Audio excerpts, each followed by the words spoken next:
अस्सलाम वालेकुम स्टूडेंट। आज मैं ये वीडियो बीए में जो उर्दू सब्जेक्ट है उन लोगों के लिए बना रही हूँ और ये वीडियो मैं कर रही हूँ कि जो मुझे हेल्प चाहिए।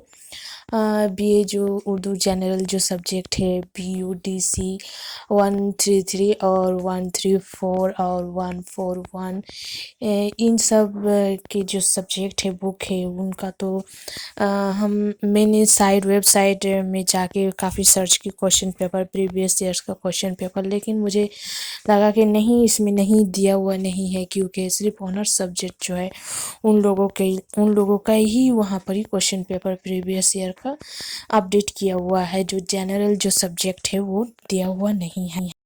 हेलो फ्रेंड, और जो यहाँ पर ही है जो एमए कर रहे हैं उर्दू में इग्नू से, या फिर इग्नू वही लोग इग्नू में पहले बीए कर चुके हैं जिनका सब्जेक्ट BUDC 113 या 114 या 1141 रह चुका है।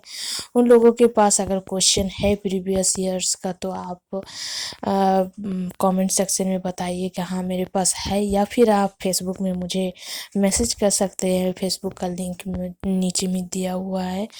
हेल्प कीजिए बाकी स्टूडेंट के लिए जो अभी एग्ज़ाम देने वाले हैं, उन लोगों की सख्त ज़रूरत है।